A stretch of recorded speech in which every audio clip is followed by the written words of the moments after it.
to get through as well. Joe Bartlett here, just to let you know, we are preparing to go live. I'll let you know as soon as it's live.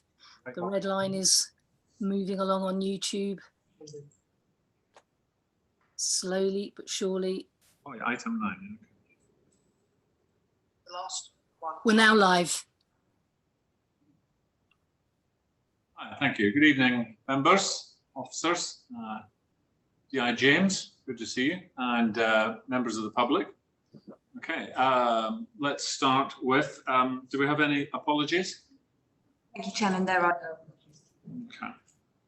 I think it's just worth pointing out, members, that Councillor Rebecca Jennings-Evans is unwell and has requested that her video is off, although she'll be here and she'll be obviously listening to the discussions. So when we do ask for votes from the executive on each item, I will ask Councillor Jennings-Evans just to give me the verbal yes or no. But just so that you know, I know we don't normally have people's video off, but I just wanted to let everybody know. Minutes of the previous meeting. Members of the executive, are you happy for me to sign the minutes as accurate? Agreed. Okay. Yeah. Okay. Thanks, Rebecca. Okay. Okay. I'll sign those at the appropriate point. Okay. Declarations of interest. This is for everyone who's on the call. Okay.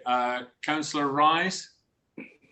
Thank you, Chairman. It's just I wanted to raise the non-pecuniary interest that I have met with the residents organising the campaign of the Save Watchmore Reserve Park. Obviously, I've met just to get more information, and I have not come to a decision on the item yet. And obviously, I have no vote on the matter as it stands. Okay. No, thank you. Councillor Bates, Councillor Page, and then Councillor Galliford. Thank you, Chairman. On the same item, item 6, I also know the lead petitioner, who there isn't a petition referred to, but I know there is one. I know them personally. I also know several other people who've contacted me personally about this matter. So that's also non-pecuniary. And again, I don't have a vote tonight on the matter. But also on item 9, I do need to declare a non-pecuniary interest because I am a time giver for Camberley Beeson, and a member of my family who I don't live with is on the management committee of that. So I obviously won't participate in any discussion on that. Okay, thank you. Councillor Page. Yes, I've had several template emails about the Watchmore Reserve. I just wanted to make you aware of that. Thank you. Councillor Galliford. Thank you, Chair. I have also been approached by the Watchmore, Safe Watchmore Reserve group and did meet and speak with them. Again, I'm not a member of the executive. Okay. I'm seeing a pattern here as the hands go up. Okay. Is it safe to say that most, if not all, councillors have been approached, contacted, communicated with the organisers of any petition or signage that's gone up about Watchmore Nature Reserve? Can we take that across the board that everyone, because about 12 hands just shot up there, and I have a feeling that we're all going to say the same thing. Yes, please. So we'll take that everyone has been contacted. So if you have anything else, I'm happy to then hear that. Oh, all the hands went down, so that's good. Okay. Councillor Hawkins, Edward. Thank you, Leader. This applies to a number of people present, but as a member of the Local Plan Working Group, we have reviewed a large number of sites, including the site subject to the item 6 on the agenda. But I have no vote, clearly, but it's just for clarity. Thank you. Thank you. Okay. Oh, Councillor Rise. Thank you again. I'm not sure if I need to declare this. Obviously, with regards to item 7, I've met with officers regarding this, and obviously I'm the ward councillor. So I don't think it is an interest. I just wanted to cover my base if it is. No, my view is always the same. All right. If in doubt, declare, because there's no downside to declaring and being over cautious. There is a downside to not declaring and then finding out that that was a mistake. So my view is always to declare. Councillor Whitcroft. I also need to declare similarly to Councillor Vise, I've also met with officers in connection with the same item. Okay, thank you. Okay. Right. Okay, I think that's all the hands. All right. Okay. Next item, questions by members. Are there any questions for myself or any of the portfolio holders on the executive? Councillor Galloway. Alois. Thank you, Leader. Yeah, this is a bit of a proposal and request. It's regarding the pre-applications process. And my proposal, in order to enhance the prospect of good planning proposals being submitted that may prevent call-ins, avoid member overturns and subsequent appeals, it would be worthwhile positively implementing the Local Government Association policy for ward councillor awareness and pertinent contribution to pre-applications discussions. The Local Government Association document pre-application services in local planning authorities refers. There's been an aspiration subject of informal discussions with planning chairs and officers since autumn last year, and believe it is positively supported to work constructively with ward councillors to ensure local input is represented at pre-apps. Due to some dynamics changing in the planning context recently, I believe there is an increased importance to deliver enhancements to the current process of pre-apps. For my ward, I have recently asked for awareness of pre-apps that relates to any proposed new build, but appears to be held up on GDPR concerns. The information sought is what and where, and not who is inquiring about a proposal. I believe this information should be available to ward councillors in effective pursuit of our obligations and expectations of residents to contribute local input. I would like to ask the information sought is provided without delay and latest by the end of August for my ward. Thank you. Okay, thank you, Councillor Alloway. I'm not sure that's strictly a item for the executive, but Councillor Payne, would you, Councillor Payne, you've been promoted, yes. Or demoted, depending on your point of view. Yes, that's right. Can I ask that you take that discussion offline with Councillor Alloway, just to have that? I'd be happy to have that discussion. Yeah, I think it's more one for the executive head of regulatory, but it's not. She's not here. In her absence, Louise Livingston, but it's. Which you're covering, eh? Sorry. Sorry, that was taken offline, and we will deal with Councillor Galloway. Okay, Councillor Alloway. Right. So Mrs. Rickard wasn't here to answer that. I thought it was Richard that was answering. So, are you happy to have that discussion offline with Miss Livingston? Yeah. Okay. Thank you. All right. And that's one where we need to note that as an action and have it live until it's closed off. Okay. Any other questions for myself or, yeah, Councillor Rise and then Councillor Wheeler. Thank you, Chairman. Just regarding SIL money, and I was wondering if there could be an update regarding the proposal to essentially compile all SIL money into one pot for the borough rather it being separated via wards only. I was wondering if there could be an update on that. Yeah, the latest update I had was that the paper wasn't quite ready for this executive, but it will be ready for the next one. Right. Councillor Wheeler. Thank you, Chair, Leader. It was just a follow-up from the actions from last month's executive. I have seen a draft copy of the letter that was going to go to Surrey County Council and to Surrey Fire Service. And I just wondered whether or not that had now been signed off by you and sent. And if it has, if I might have a copy, please. Certainly. Yeah, I had seen the initial draft. I'd seen it after you had some input, which I thought was good. And so, yes, that letter is now finalised, ready to go. And yes, of course, you can have a copy. Okay. Any other questions? Councillor Whitcroft?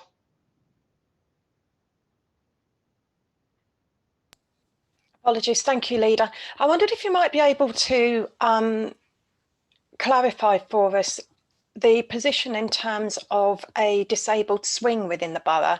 We were led to believe that this might be coming to Frimley Lodge Park. I wondered if you might confirm the position with it, please. There have actually been some discussions on that. I don't know if Councillor Jennings-Evans is in a better position to answer. All I can answer is that I've been asked to raise it tonight under Loman Road. Right. Is that, well, let's Councillor Whitcroft, let's do that item, see where that discussion is, and then if that hasn't answered your question, we'll come back to it, if that's okay. Thank you.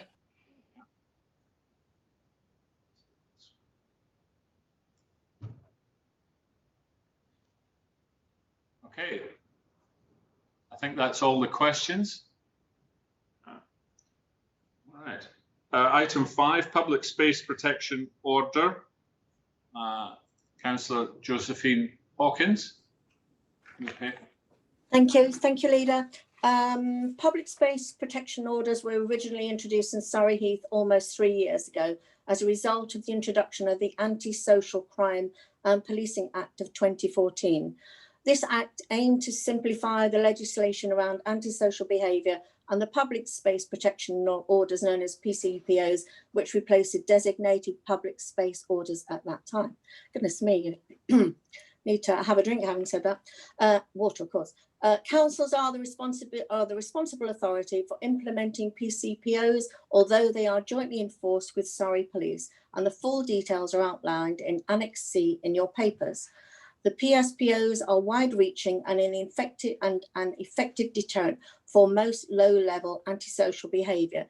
It deals with intoxicating and psychoactive substances, begging and irresponsible dog ownership and control, which includes dog fouling, as outlined in Annex A.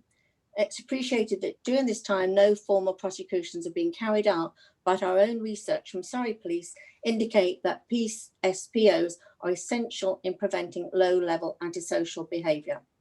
The paper and proposals were tabled at Surrey Heath Partnership meeting on the 15th of July, where I was present, where the support was unanimous for this to continue, and a budget of £2,000 was agreed should further signage or training be provided.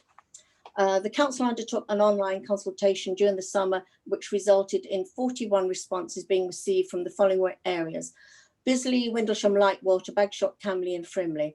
Other partners such as the Hope Hub, Citizens Advice Surrey Heath, Accent Housing have positively supported this further 3-year extension sought, together with the support of Surrey Police. And we have our local commander, Inspector Alec James, here this evening. Somewhere, I can't see him, but I'm sure he's there. Members of the Council Executive are asked to approve the public space protection orders for a further 3-year period from the 14th of October 2020, and to authorise the Executive Head of Transformation to introduce the operational amendments from Annex B with myself and the Surrey Police Commander, Alec James. I would say that this is not costing the Council anything, and it's we're going on the preventative angle, which I think is prevention is sometimes the better way to go. Any questions?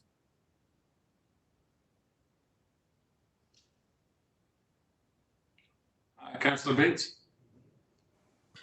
Yes, I've got two points really on this. I kind of have mixed views about this really, because some of this is perfectly lawful activity and some of it isn't. So there's kind of a mix between the two on this. But I do note the partnerships, the partner agencies are in support of that. So I'm prepared to go along with that. But can I ask, there's obviously been no prosecutions, but how many fixed penalty notices were issued as a result of this, or how many other interventions occurred? And secondly, and more concerning, I guess, is that that we have a part in the report regarding consultation with young people, which is highlighted on page, if I can find it, page 19. where it says the Surrey Heath Partnership will look to include future consultation with the Surrey Heath Youth Council, and we'll add this to the annual plan 21-22. My own view is I think we should be consulting with young people now, because young people are the ones who will be disproportionately impacted by this.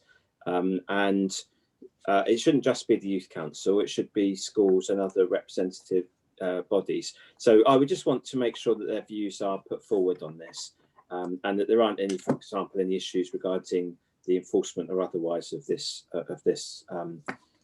action that we're taking. I am not aware of any fixed penalty notices. Perhaps Jane could advise on that. As I say, this is more of a deterrent than actual notices, because I think sometimes the thought of something tends to put people off rather than sort of going around slapping notices on everything. Consultation with young people. Why would you think young people are more likely to be involved than older people? Are you saying because of the substances possibly used, or because I think that that's all ages? But yes, Rodney. Oh, sorry, via you, Chairman. Yes, via you, Chairman. Usually what happens is, I have had some experience of this through another authority when I used to work for them, and it does tend to be young people who, not so much with the dogs, but with some of the areas regarding things such as legal highs, things such as drinking in public and having alcohol taken away. It's not exclusively young people, but it quite often is that they are a disproportionately impacted group, as well as, for example, people who may be street homeless as well. So I suppose I agree with the principle of it as long as it's evidenced, but I just want to make sure that their views are put forward and recognised because of the issues and the impact it may have on them. I believe so. Jane, do you have any more information on this?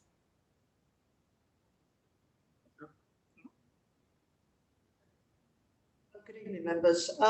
If there were problems with this with young people, actually we would seek, or we would see it through the joint action group.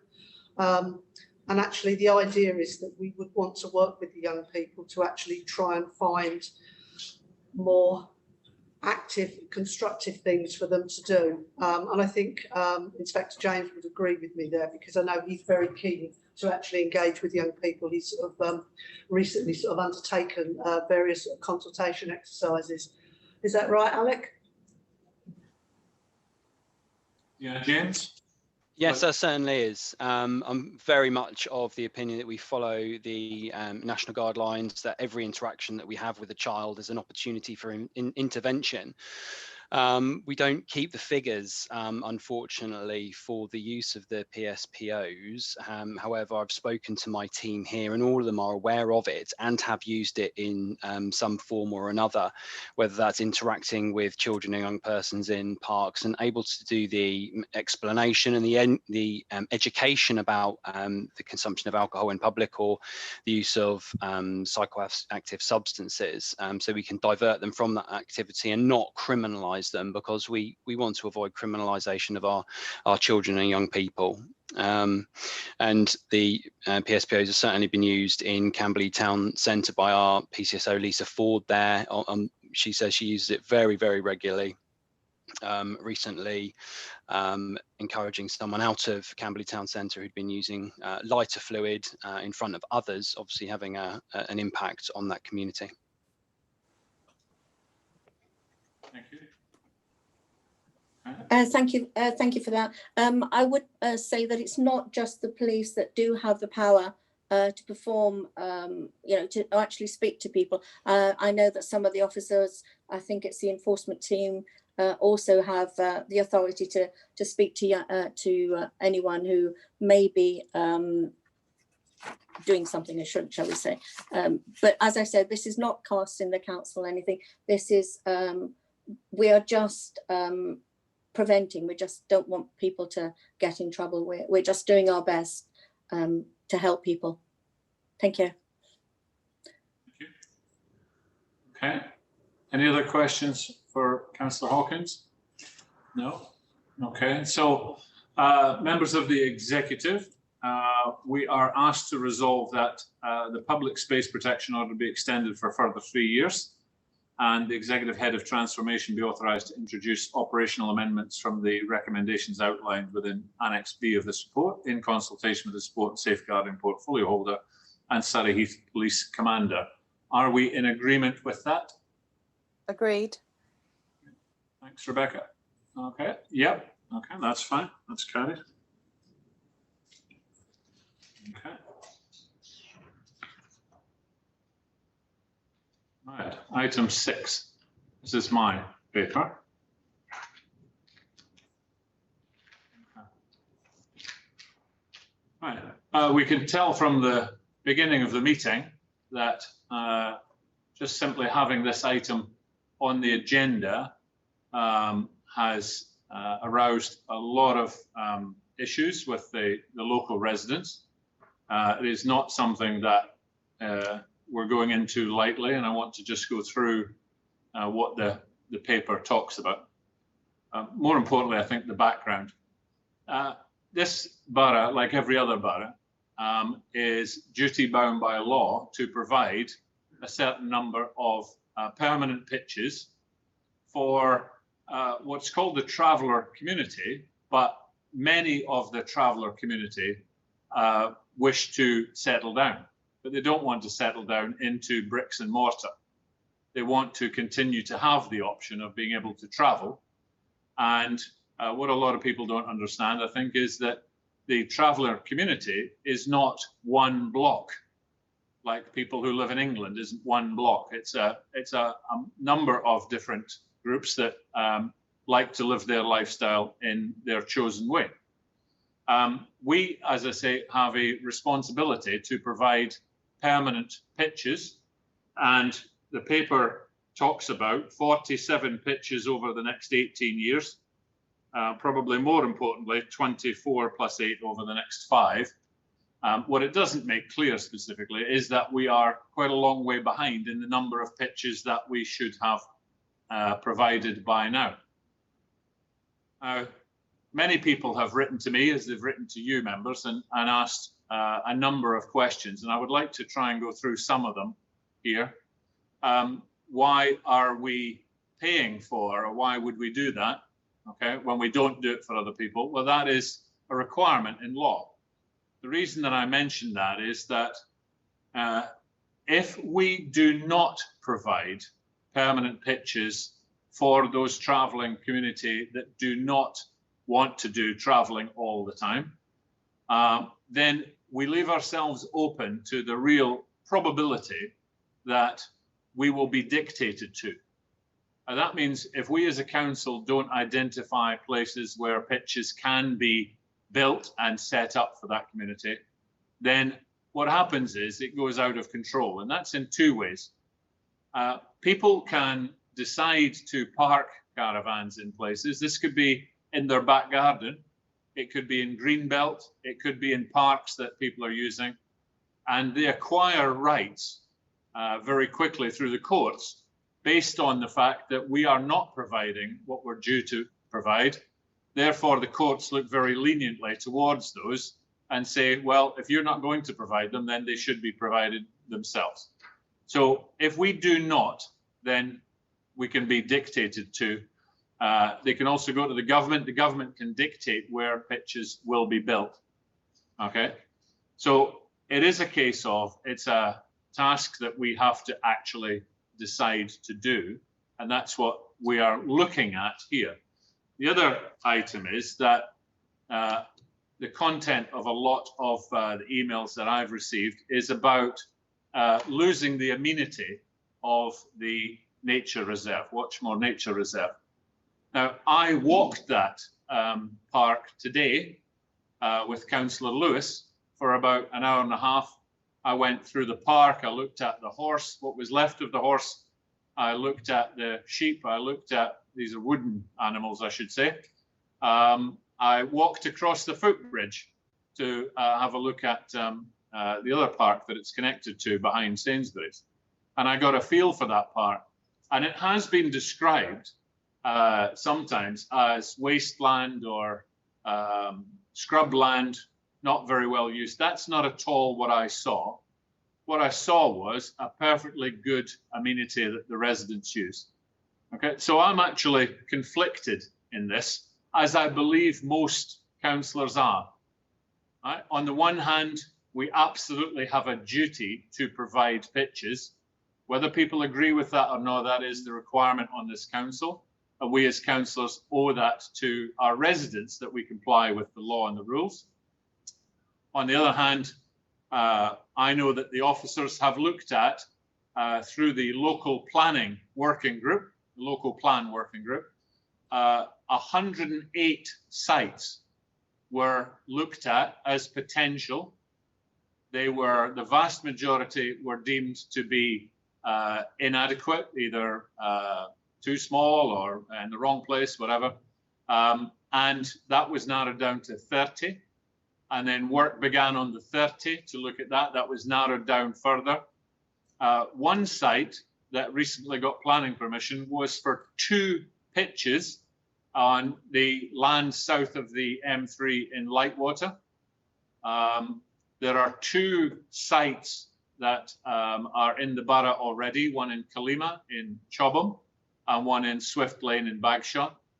And another comment that's been made regularly is, why is Camberley the only one that's getting this? Shouldn't they be spread throughout the borough? And I can say that they are. Okay. The reason that I'm going through all of this is that this is not a decision that we as councillors, whether you are on the local plan or the executive, are just going to sit and say, yeah, that's no problem at all, let's just do that. Okay, this has been thought about long and hard. And what this paper is putting forward is that we look at the Watchmore Nature Reserve for the feasibility of whether it could be at least partially converted and built where we can put permanent pitches for travelling community. Now, I'm expecting, I'm sorry, Councillor Wheeler, I don't mean to be putting words in your mouth, but there are people who have permanent sites in their wards, and I would expect to hear from those councillors on this.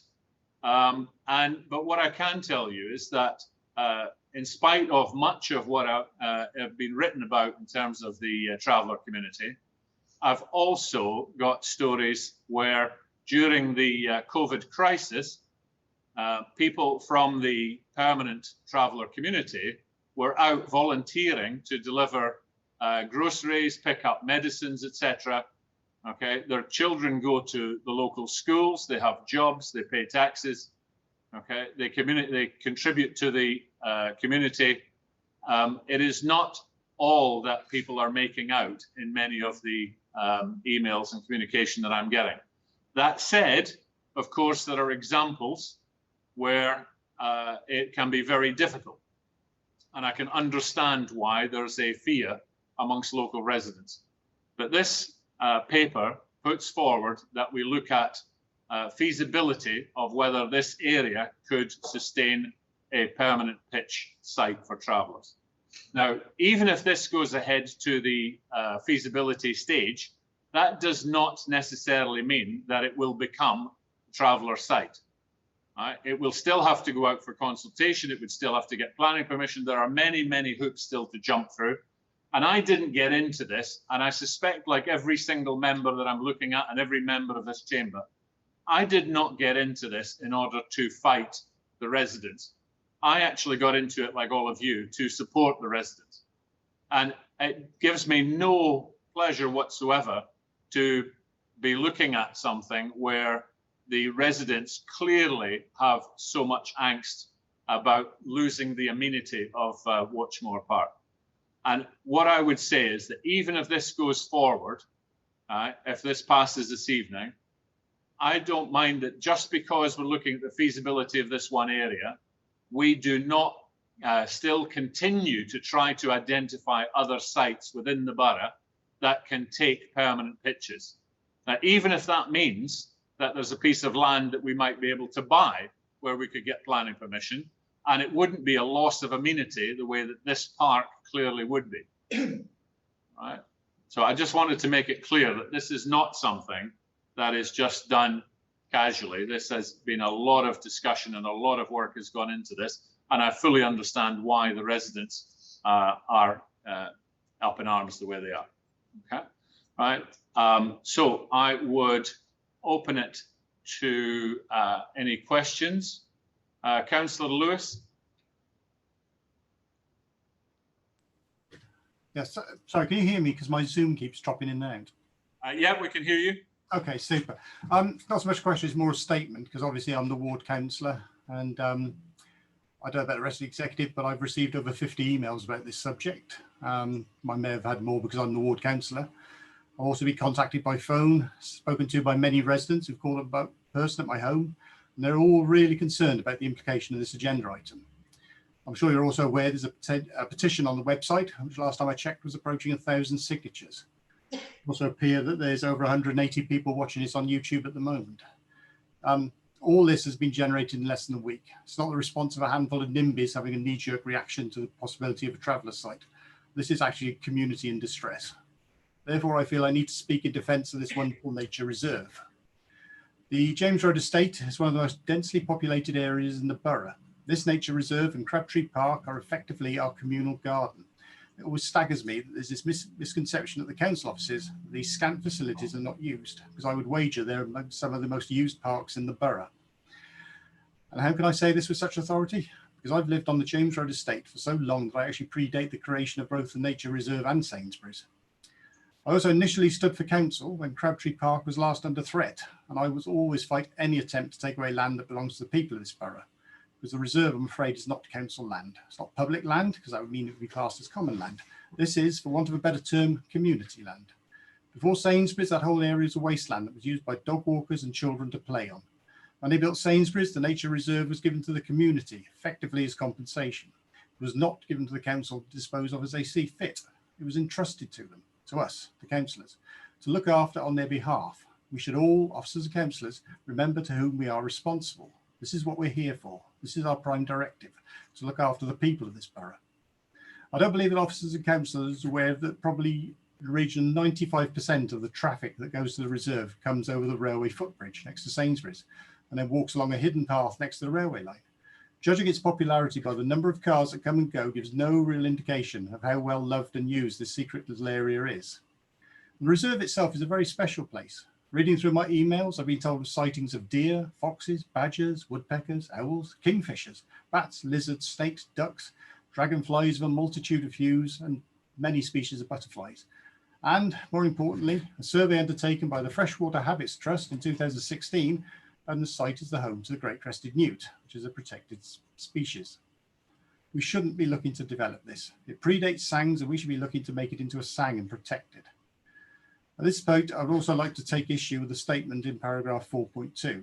Believe you me, everyone on the estate has now read this agenda item, and pretty much everyone has questioned the accusation of antisocial behaviour and vandalism. We did have a problem a while ago with a group of people who had a, let's say, somewhat specialised interests of a prurient nature. That's long since gone. As to vandalism, I, nor any of the people with whom I've discussed this, are aware of any vandalism. Statement on the agenda is a gross generalisation, and I'm afraid I, for one, dispute it. Since this story broke, some of the regular users of the reserve have conducted their own research into this site. Traffic noise levels are nearly twice the WHO recommended limit. No one on the estate has equipment to test air quality, but we know that the speed limit on the dual carriageway has been reduced to try and improve the air quality. This issue, for me, is a matter of principle. I was just as opposed to the proposal to sacrifice a portion of London Road Rec when it was planned to convert it to a car park. Why? Because we're the custodians of land that have been given to the people of this borough, not just for those that currently use it, but for future generations. I know we're under a lot of pressure to find land for the Gypsy and Traveller community, but we have to use land that we have the right to use.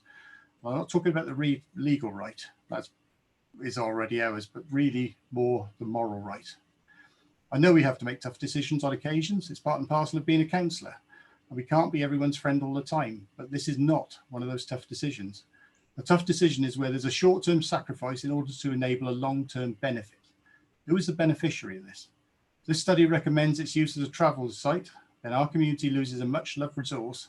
The travellers will be put into an area that already suffers low air quality, excessive noise levels, find themselves located in an area that floods with monotonous regularity, which is also contrary to the guidance point G in paragraph 5.3.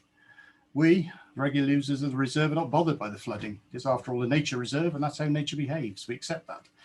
I'm not sure I'd accept the flooding if I lived on it.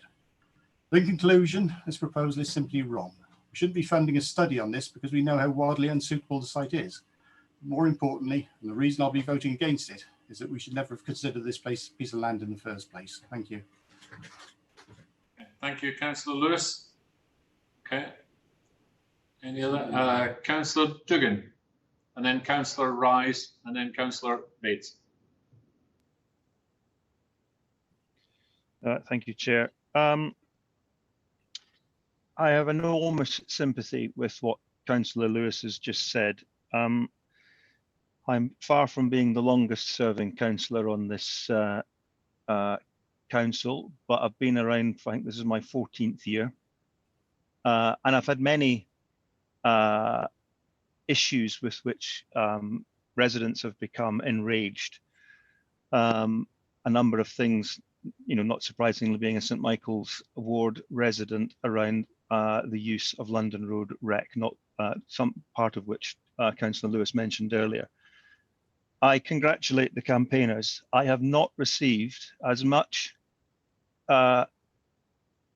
lobbying for any other campaign than I have for this one, and they've, you know, I take my hat off to them, and I have to say I wish I could support them. However, I won't be. I will be voting for this paper, but I'll be voting for this paper with a number of alterations to the proposal at 4.4. We have looked at 108 sites, as you mentioned, Leader, and we've chosen to move forward with only one, which does demonstrate this is a tough thing to bring forward. However, we have not looked, you mentioned it in your opening words, we have not looked actively at purchasing a piece of land that would be better suited to this provision. Not least because I don't think we could buy a nature reserve anywhere else.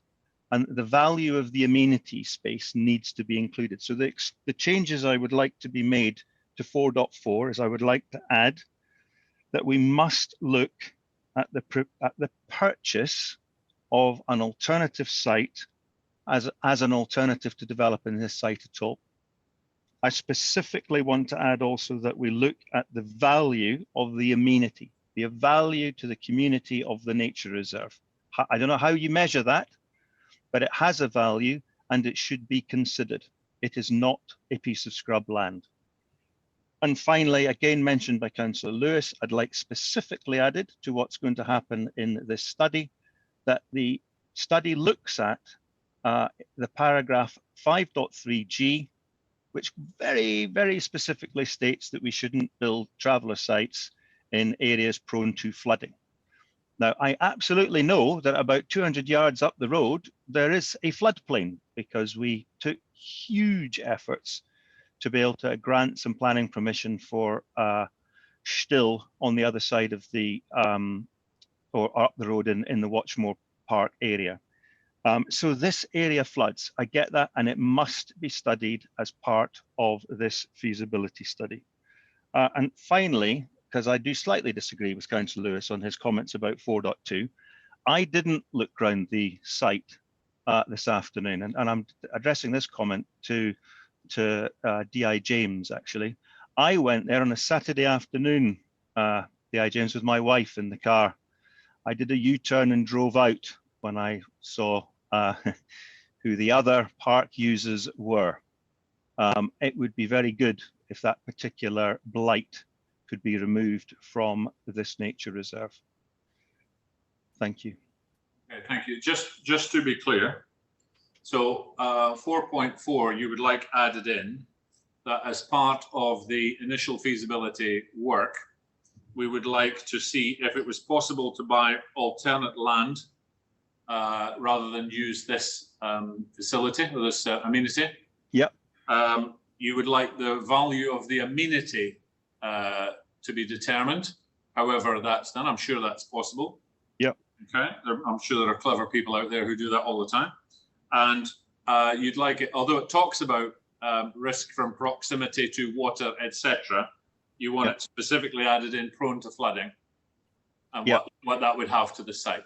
Okay, I think in effect, is it a floodplain, and if so, it directly contradicts what's in 5.3.g, and we shouldn't be building a traveller's site there, which means we'll absolutely need to find another piece of land to buy because we are woefully behind on our provision to the G. And that's exactly what the feasibility study needs to look at. And if the feasibility study says this cannot sustain the pitch, then the project dies there and then, doesn't it? So okay. And Councillor Lewis would be a happy man.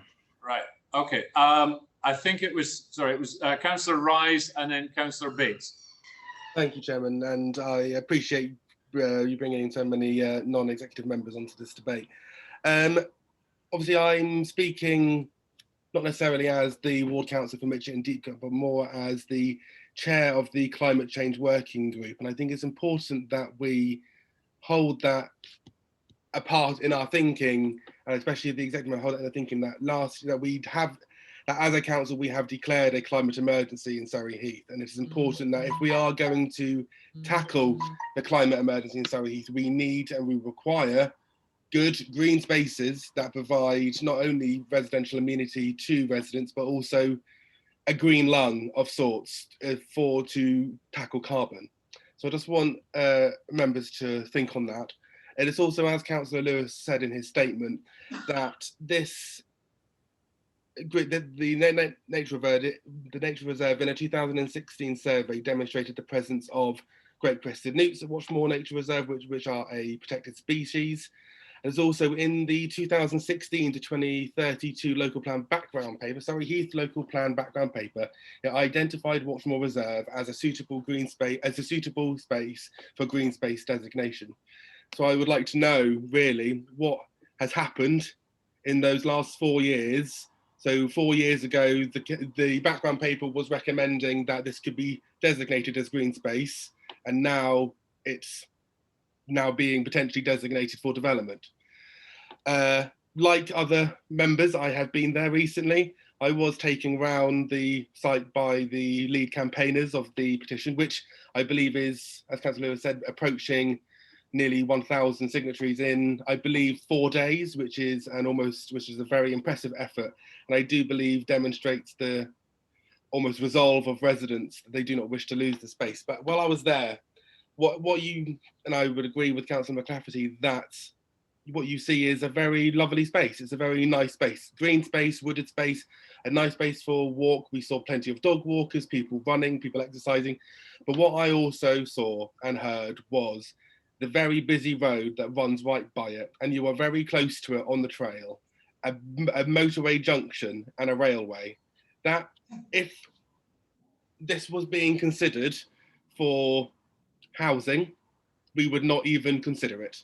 In all reality, if this was being considered for non-gypsy travellers, for our residents, we would never consider that as a reasonable place for development, because that would be too close to very high levels of noise and air pollution. And I fear that it is now being used as a suitable space for gypsy traveller sites because they're not our residents. And I would ask, is this really a suitable place? And I understand that's what the feasibility study is, but this is all information that we know. I don't really understand why we require a feasibility study to know that the fact is that in 2016, this was recommended to be designated green space. In 2016, there was presence of great crested newts. And now that we know that it's close to a very, very busy road and a motorway junction, these three things should, in a sense, almost preclude this site from development. I would also just like to raise the point that I do raise issue with paragraph 4.2. While we all know of the rumours that go on at Watchmore Park, I would ask any councillor or any member to point me to a wooded area with a car park that does not have this type of behaviour.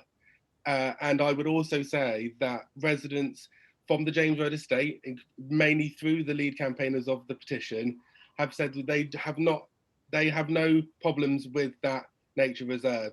So I would say if the paper is going to claim that that this space suffers from antisocial behaviour and vandalism, that must be demonstrated, that must be provided with evidence. I don't believe you can just make a sweeping generalising claim that it has antisocial behaviour without evidence to back that up. So if 4.2 is going to continue as part of the reasoning why this is being considered, and that's a big reason I believe why this site is being considered. It's being considered because it's seen as a blight on the area, and it's seen as it's a very small place that where people won't put up any resistance. And I think it's a real kind of shame that this has been leading to this decision. I would also say that when the Sainsbury's was originally built, as far as I'm aware, this reserve, as Councillor Lewis said, was designated as a green space. And I believe this was before Sang was a thing. So I'm wondering that if that site was being built now, this site would most likely be designated as Sangland.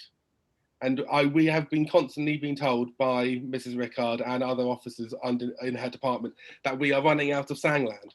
So why can this not be adopted as Sangland to fulfill and provide more use of Sangland?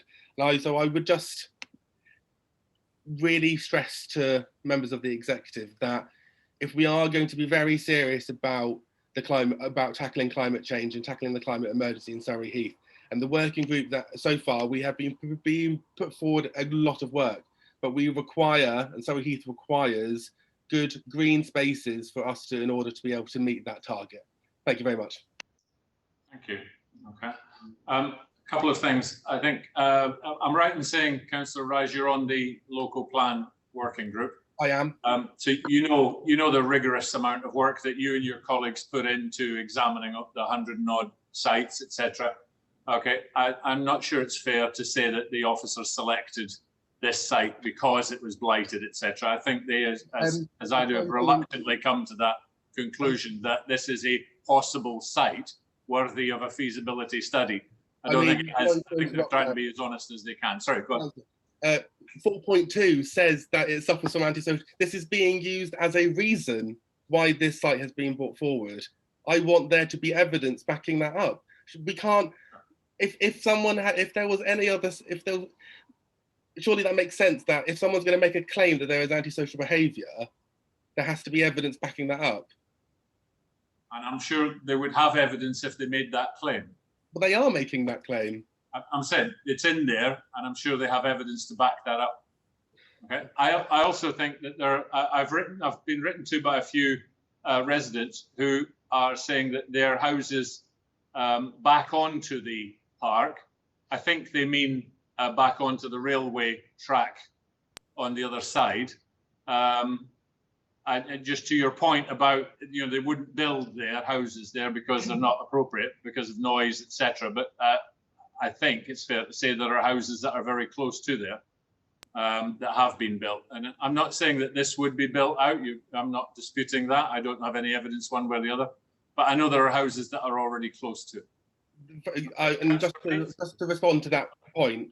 Sorry, Councillor Rise, yeah. There are houses built close to the railway. Yes, I will accept that point. But there are, what the nature reserve also does is provide a green barrier to the very busy road and to the motorway junction, which are very, very busy and very, very loud. I was stood there speaking with people yesterday, and you cannot hear each other speaking. I would not want to live there. So I would say that if we were then to concrete over that land, we would lose that green barrier. That would be true. Councillor Bates? Yes, thank you. And I have to say, so far, I think this has been one of the better quality debates that I've taken part in as a councillor, because I think all of the people who've contributed have added to the discussion and made it very clear the detailed issues that we have before us. And hopefully I will keep the high standard up. I used to live on James Road Estate. I did so for about 20 years. Many of you will know I used to be the Watchmore councillor many years ago. It was my very first term as a councillor, so I do know the site well. And I just want to start by thanking 3 different community groups, some of whom I knew from my old times, who got in touch with me about this and had, I think, really helpful discussions. They were quite long discussions, but they were really helpful because the views that I've received, I haven't received all the letters that you have, but I have received detailed conversations, and they're very clear that this is about the environmental issues for them. It isn't about any issues about the people group or anything of that nature. And the language and discussion that we've had has been positive and focused on those issues. I just want to credit them publicly for that, because it's inevitable that some people might not do that, but they certainly have in my view. I just want to start by highlighting actually what the leader said at the beginning about the background here, and draw your attention to a report that was in Parliament last year, done by the Women and Equalities Committee, which was done in April 2009. It was called, and I've got it here, Tackling Inequalities Faced by Gypsy, Roma and Traveller Communities. And they did a very lengthy report looking at in Parliament about the different issues of Gypsy, Roma and Traveller communities. And the reason I raised this is because it actually flags up the nature of the problem that we actually have before us. Because what they identified is that the life expectancy of Gypsy, Roma and Traveller people, the people group, is 10 to 12 years lower than the average population. That Gypsy and Traveller mothers are 20 times more likely than the rest of the population to have experienced the death of a child. It's 1 in 5 compared to the 1 in 100. And I can't imagine, I've not experienced that myself, but I can't imagine how terrible that must be. That Gypsy and Traveller children have the lowest attainment of all ethnic groups during their school years. And of course, one of the main reasons for that is the frequent travelling and being unable to settle in any community. And if we look at the health issues and health inequalities, 42% of gypsies, just gypsies in this case, have a long-term health condition compared with 18% of the population. And again, one of the main reasons for that is because they have less access to a GP. The leader of the council identified earlier, quite rightly, that we have a duty to ensure provision for travellers and gypsies and what happens if we don't do that. So I'm not going to reiterate that point. But my starting point with this is that we absolutely must address the issue of Gypsy, Roma and Traveller housing, not just legally and not just for planning reasons, but because we have an ethical duty as councillors to do so. And I haven't heard that point made so far, but we absolutely do. And I've made this point repeatedly over many years. Why are we in this position? Well, I've got to be honest, it's because we as a council have failed to do anything about it properly until now. We haven't taken the bull by the horns at a political level. Officers have raised it. And as a result of that, we now have a situation that despite knowing this has been a problem for many years, that we haven't identified sites, we haven't taken this seriously. And tonight is probably the first time we've done it as a counter council to discuss these important issues in all that time. We've looked the other way. We failed to think of radical solutions. We've put our heads in the sand and hope it will go away. And now we find it hasn't gone away. It's got worse. And now we're having to look at nature reserves as a result of that. And I have to say, I'm saddened by that because I just wish we'd dealt with it at the time and then we wouldn't be in this position. I think it would be really helpful for officers or the council as a whole to explain in more detail to residents about the 108 sites and the 30 sites, because there's obviously been a lot of issues raised about why this particular site has been mentioned. I think more information should be put in the public domain regarding why those 108 sites and why those 30 sites are not moving forward, because clearly that is a very important question that should be raised. But the situation that we have, and as ridiculous as it sounds, is that currently based on the work to date, this is the most viable site that we have. And we don't have any other options at this stage, much as I would like to sit here and say that we do. So in terms of the site, I've also visited early this week. I imagine the regular visitors were probably surprised at all the councillors who've been down there. And it is true that this is a really great nature reserve. And I completely understand why people visit for the intended purpose and also for some of the other purposes that people have referred to. I didn't observe any antisocial behaviour. I would question the comment that's been made in the paper, and I certainly don't consider that to be a valid reason for any change. But I am grateful for the 3 resident groups who contacted me to voice their concerns. And I do think there is a need, as they have done, to focus on the environmental aspects of this and whether housing of any nature would be appropriate. They have raised with me, and I completely understand this point, about the issue of the potential amenity and housing conditions for the Gypsy and Roma traveller community if that site was to come forward. And I'm thinking particularly about noise, air quality, and the flooding issue, which has also been raised with me. And I recognise all those issues, and also recognise the point about climate change, which I'm proud to support and to continue doing so. Many of you will know I've been a councillor, and this is my 18th year, so I've got slightly more than Councillor Dugan, and that you rarely in politics do we have a situation between two obvious solutions, one of which is good and the other is bad. And I'm quite used to this situation as a Labour councillor of putting forward unpopular ideas and proposals in Surrey Heath, because sadly this isn't as a Labour heartland, and that's just one of those things. But you just have to sometimes do what you think is right.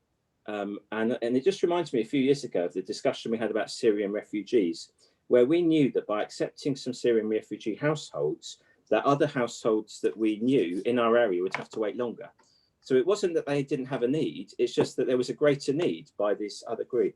So in summary, my view is that the executive, I don't have a vote tonight, some of the resident groups would be, I have made clear and they're pleased to know, but we should be conducting a viability assessment. But I do agree that there should be several additional provisos. The first of which is that I believe you should change 4.4 and that you should actively engage with the community groups and others around the borough in terms of looking for other sites. Now, I know that you've looked at 100 sites, but I need to be blunt to the community groups listening on this now, and that we need your help, bluntly, around the whole borough, not just in this area, because I personally can't recommend this site as rejected now without a viability assessment, unless there is some other alternative in place that we are actively looking at, and there isn't at the moment. I would love there to be, because I don't want to build it over this nature reserve, but that's the position as it is at the moment, and we need everyone's help to find it. The second area is that we must absolutely engage as part of the assessment, not only with resident groups and with the Gypsy Roma traveller community, but with the police, with current site users, and we must get in detail the analysis about the air quality, the noise and the flooding, because I personally think, in conclusion, there's a fair chance that the residents will be right and it will be found not to be viable. But I personally would want that proved and evidenced beyond any doubt, and particularly as otherwise we know that there would be no hope of addressing the deep inequality and issues for Gypsy and Roma travellers, which I highlighted earlier. So with great reluctance, I would agree with the executive recommendation, but with the provisos and amendments which I have suggested. Okay, thank you, Councillor Bates. I think I saw Councillor Morley's hand go up next, but just before I do, Charlotte, if you don't mind, just a second. There's a process to go through in terms of the feasibility study and then consultation. Yeah. They're separate issues, aren't they? Or do you do the two of them at the same time? Because I'm just thinking about Councillor Bates's point. I think you'd be saying that you do them at the same time. Yeah, you can't. Yeah, sorry, I don't know if you heard that. I was asking the question. I see you, Councillor Wheeler. You'll be next. The Councillor Bates was making the point about engagement of community groups, basically the stakeholders, police, travellers, community, etc., and the representatives thereof. I was just asking the question whether our process is that they follow one behind the other, a feasibility study, and if the feasibility study says it is possible, then it moves on to consultation, or whether it happens in parallel. I've just been advised that it can happen in parallel, and I'm very happy for that to be the case. All right, this is not something, as I said at the start, that is just a case of casually foisting it on the local community for a different good. So I'm more than happy to take your suggestion, Councillor Bates, and that the consultation with the stakeholders is done at the same time as the feasibility study. Okay, Councillor Morley. Thank you, Leader. As ward councillor, I've been contacted by, again, around 50 people, probably mostly the same ones. And having been ward councillor for almost 10 years, I'm very familiar with the site and the surrounding land. When I first saw this report, my initial thought was it's unsuitable for any form of permanent housing, mainly due to the outcome of planning application 17/0163. Garage Block South Wood Road, which the members of the planning committee then, when it came to us, I'm sure will remember, because it certainly shocked me as Watchett's ward councillor. It was deemed to be unsuitable because of the high noise levels and poor air quality. And that was the reason that we refused the planning application. That site is only a few hundred yards from this one and is the other side of the railway line. So my fear is that exactly the same situation will occur on this piece of land. So I absolutely support all the recommendations for the changes to 4.4. I think particularly during coronavirus, we have all understood how important it is to have good air quality, and that if this site should become a gypsy and traveller site, there'll be a large number of children living there, and to inflict that level of air pollution from the A331, which we all know exists. The 50-mile-an-hour speed limit has been reduced, and it's due to the particulates from those people who are driving diesel cars up and down the 331.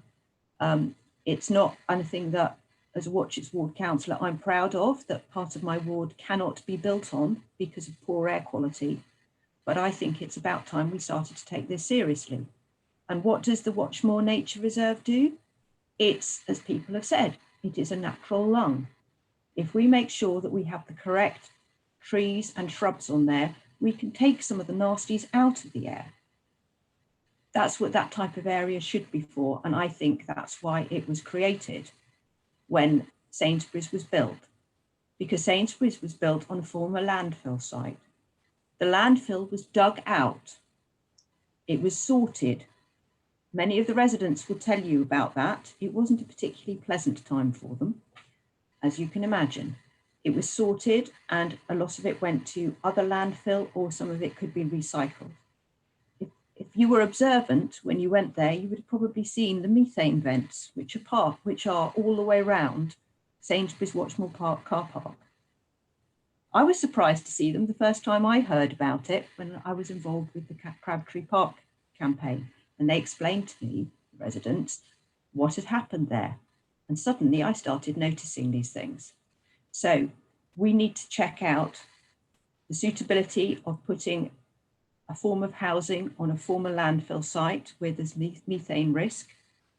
It is a floodplain 2 zone. I was surprised it wasn't a floodplain 3, but maybe because the nature reserve is there, it is absorbing water. Maybe that's why it's only a floodplain 2.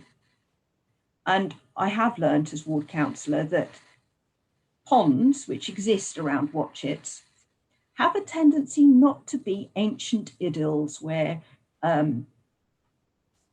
plants and wildlife have lived for hundreds of years. No, they tend to be runoff water from main roads. And I suspect those ponds are runoff water from the 331. So therefore performing a very vital role in preventing flooding. Also as ward councillor, I have to say that I have had very few complaints about any antisocial or criminal behaviour on the nature reserve.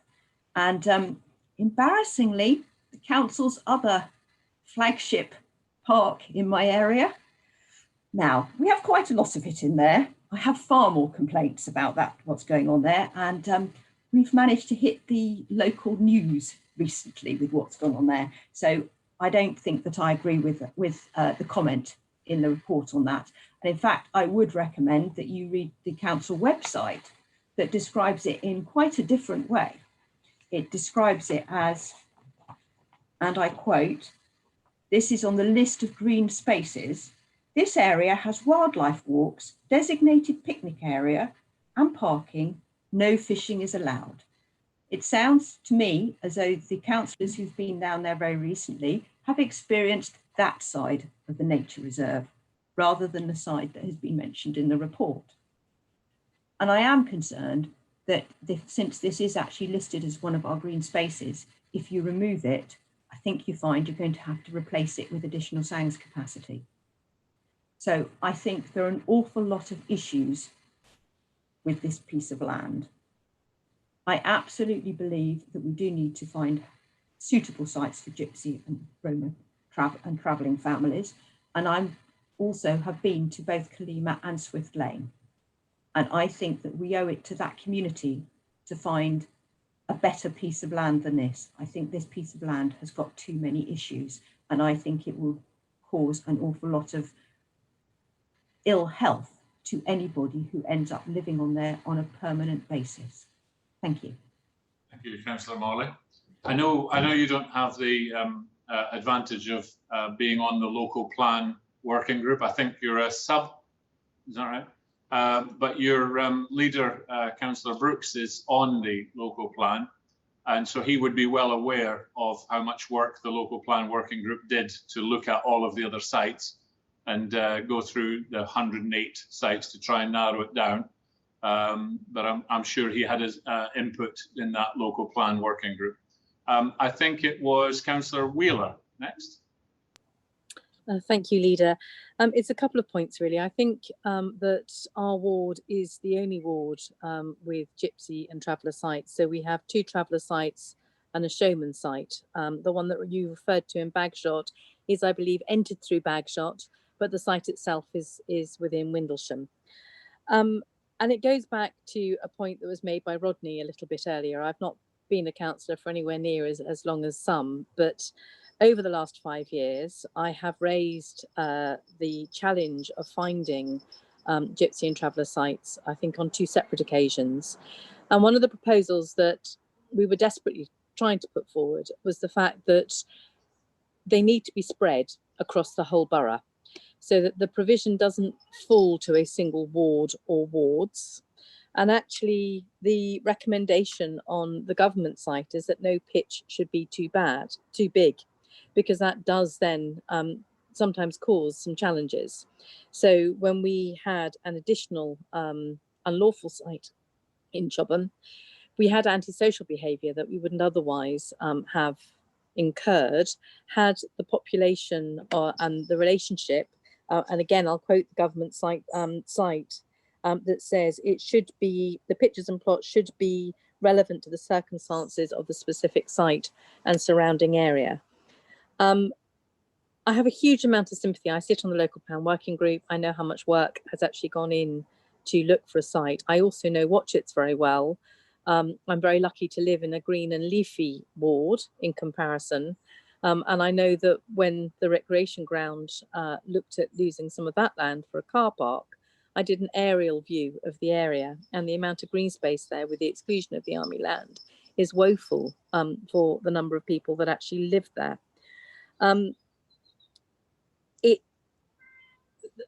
long and the short of it is that we are required to find traveller sites.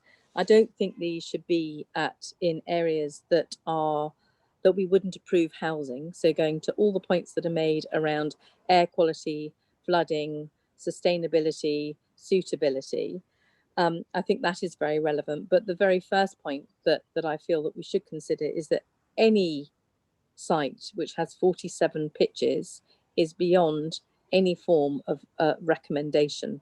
And that is at the head of that document. I'm sure that it's not meant to be a sort of indication of the number of pitches that go there, but I certainly feel that that's something that we need to look at very closely. And going back to the point that Councillor Bates made, we need every single one of us in every single ward to look for a suitable site. It's not going to get any of us votes, it's not going to make any of us popular, but we need to share the responsibility for providing pitches across the whole of the borough and not have them in any one specific area. Thank you. Thank you, Councillor Wheeler. I agree with that entirely, that we need a borough solution. And as someone said earlier, you're often in a position of choosing the lesser of 2 evils. And unfortunately, this is one of them. I didn't see any other hands up. I thought Councillor, okay, so the hand's right. Okay, so we got Councillor Tapper, and then Councillor Hawkins, then Councillor Page. Oh, and then Councillor McGrath. Thank you, Leader. 2 points I'd like to make. Firstly, this is a Surrey-wide problem. It's not just Surrey Heath that is suffering this problem. Many boroughs and district councils also have to find their provisions. I'm also aware that when we examined the potential sites, and there are actually 7 sites that have been potentially been put forward as possibilities to house traveller pitches. One of them has actually been approved, as has already been mentioned. That is the one in Lightwater. There are others. One is ludicrous, to be quite frank. It's on the side of a hill, and there is no way that you would ever put anything like this there. But I'm also aware that the only land that was examined was that owned by the borough. Now, I'm also aware that throughout Surrey Heath, there is land which is owned by the county. I identified at least one green space, which ultimately would not be suitable, but it's owned by the county. And it wasn't examined or eliminated within the study that was carried out. And there must be many more of these. Why are we not working with county to identify these patches of land owned by county and to include those in the study to see whether they provide a suitable location? The second point I'd like to make is item 2.3 with regard to Swift Lane. Now, we're all aware of the problems of Swift Lane. What I'd like to know is Swift Lane actually still being used as a traveller site? Are there actually travellers living there at the present moment? And if so, why are they, if we consider the whole of that site to be totally substandard, but with some work that could be made fit for purpose, and even potentially include additional pitches which could go towards our allocation? When you think about what might be needed if the proposed site here, Watchmore Reserve, was to be made fit for purpose, chopping down trees, filling in lakes, raising the level of the ground to make it not floodworthy. Can we really believe that the amount of money involved in carrying that work out would be less than the amount of work that would be required to make Swift Lane and possibly Kalima fit for purpose? Thank you. Thank you, Councillor Tapper. Your first point about county, I can confirm we are working with county. The only pieces of land that we would look at in terms of feasibility is if the county told us that there was a possibility of them either transferring or us buying that piece of land from them in order to do it. You're right, of course, county owns far, far more land than we do. And of course, private individuals own even more land than we do, than the county does. But the reason that very, very few pieces of land were looked at from county point of view is because county has to actually say, this is a piece of land that we would be prepared for it to become a permanent traveller site. Now that either means they've got other plans for it or whatever reason they have, but that's why it wasn't on the list. Your point about Swift Lane, I can confirm that absolutely it's still an active permanent traveller site. And I think, as Councillor Wheeler, I think it was mentioned about, there are rules on the maximum size that permanent sites can be. My understanding is that sites tend to be basically a single family, albeit an extended single family. And so the number of pitches that's regarded as kind of the maximum is around about the 15, ideally around about 10. So I think in terms of, it's not a case of cost of Watchmore Park, Watchmore Nature Reserve versus Swift Lane. It's actually more about finding appropriate sites. Right, the Councillor Hawkins, and then it was Councillor Page. Councillor Rise, were you waving again? No, okay, sorry. Okay, right, Edward. Thank you very much, Leader. A fair amount has already been discussed. I think, firstly, you opened up by saying that we have a statutory duty, which Councillor Bates mentioned. and we do have a statutory duty, and this is something that hasn't been tackled in the past. Absolutely right, and we are doing it now, which is good. One of the reasons, it's not a reason we're doing it, but it has to be carried out this as part of the local plan, because if our local plan does not include proper provision for gypsies and travellers, the plan will be, it won't even get as far as being looked at. It will be unsound.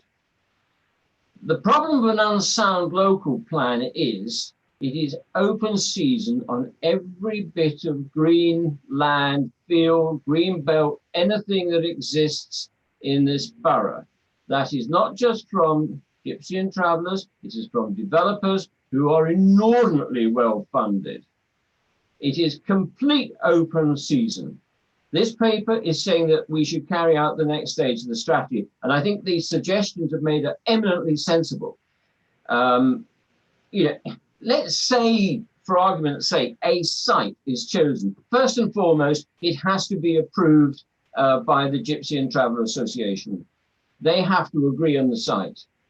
And they will have been provided the short list of the sites that we looked at through the local plan working group. Because they might say, there might be an angle, they might well say, oh, we want to go down, for argument's sake, to Swift Lane. You've already said it's full, and there are serious contamination issues down there. Any site would have to be properly built out. It would have to be landscaped. It would have to be protected. There would have to be swales. There'd have to be suds put in. All of this protection, because we have a statutory right to look after and care for a group that is known collectively as Gypsy and Travellers, including the showmen in Chobham, which Councillor Wheeler said that they are terrific. I was well aware that during the COVID, all the work that was carried out, I was well aware because Councillor Wheeler previously told me, so I'm not inventing the wheel here. But I think the simple point is that we have got to be aware of the consequences of not providing a site. Now, is this the right site? I don't know. I haven't seen the strategy. I haven't seen all the work carried out. And I think it says March 2021 is to come back. I do know the work that's been carried out with our local plan, and I am aware of the comments or not comments that were made by the various members on there, because we were given chapter and verse of the sites that were looked at, and it was narrowed down to 3. And I think it was Councillor Rise that said there were 3, one of which has already been granted consent. And I'm struggling to think what the second one was. Oh, I know what the second one was. It was Crabtree Park. That was immediately thrown out on contamination issues. Now, I know that area because we lived there when we first got married. We're well aware of the park, and I do remember, actually, Councillor Bates, I'm not doing one-upmanship, but I've actually been in the council longer than you have. And I remember 700 odd representations on Deep Cut, and I can't remember the number on Crabtree Park. Councillor Lewis will know exactly how many people contacted us when we even had the temerity to think about creating additional parking for the football club. I do remember the planning application, and I've never seen the chamber so full and so noisy. So that was another one that was thrown out. What I would say is interesting to hear the views of councillors. And I think it's a duty on all of us, all councillors, to look at their patches, to look in their areas and come forward with some suggestions on sites, because Councillor Wheeler was absolutely right. This has to be, there has to be sites that are within the criteria, that meets planning, that meets the Gypsy and Traveller criteria, what they want as a grouping. They don't necessarily want to be right in the middle of a housing estate, for argument's sake. But we need to, it is a duty on all of us to come forward with sites, because if we don't do that, we will have sites imposed on us. We have got hideous, I think is the right word, housing targets. We are all aware of the targets. We're all aware of potential white paper. We will have housing imposed on us, and contained in that housing will be, in that development, will be provision for Gypsy and Traveller sites. Make no mistake, if it's a site of 50 houses, there will be pitches. It may be, if it's a site of 30 houses, there will be pitches. So what we're saying here, or what the executive are looking at, so and luckily I'm distanced myself from this, so I don't have to take a decision. Thank you. What we have to do is support the executive paper here with the sensible amendments, look at this, and in the meantime, ask the officers to continue, they are doing it, to continue the search for alternative bits of land. But I would flag up any other bits of land that come to mind, and we are in a position that as a borough we can buy it, why don't we build it for affordable homes? Ah, there's another part of the dichotomy. We want more affordable homes, affordable rented homes. So this is the dichotomy. The nature of Surrey Heath is such that we have very little land, and we have to make the best use of the land we've got that meets the aspirations of us all. And as councillors, we know perfectly well we will never, ever do that. But first and foremost, can we go back to our area and have a look and see if there's other land? I think that's it. Thank you, Leader. Thank you, Councillor Hawkins. Okay, Councillor McGrath and then Councillor Page. I will just say, I'm sorry, Councillor McGrath. This is coming from the chair on your speak, but it's not actually you. Don't worry. Half past 7, I think, is going to be a long enough time for us to have debated this, and then I think we'll come to the vote. So, Councillor McGrath.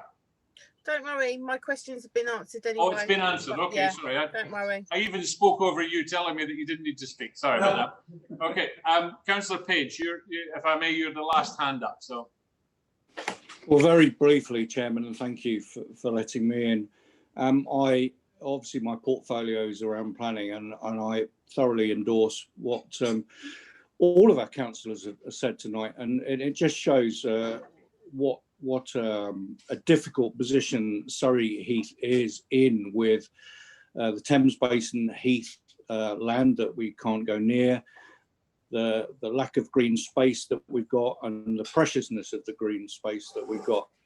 But with all the arguments tonight, for me, I think that we need to vote for looking at this piece of land in much detail, because I think we can learn from that exercise as a council and take into consideration all of those aspects that people have talked about: flooding, noise pollution, air pollution, the infrastructure around there.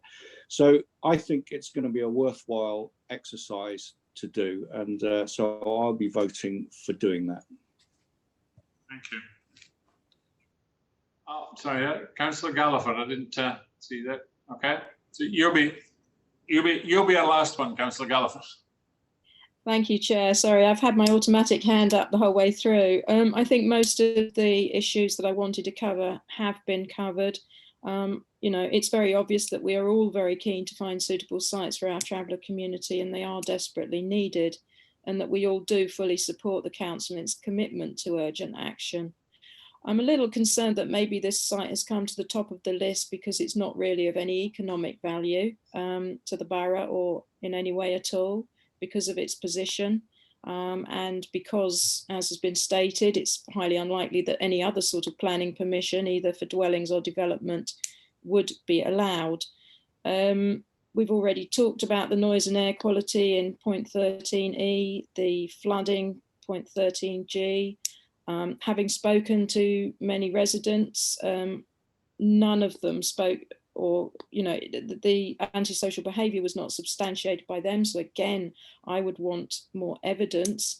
On the other hand, if there is evidence for that, what are we doing right now, or indeed in the future, to protect local residents and indeed a traveller community should the site be designated for them?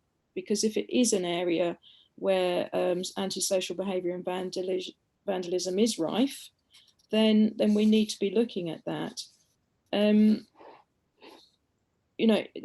site is listed in various websites as somewhere to go for walks. I believe it's also included in Surrey Heath's Walking for Health website.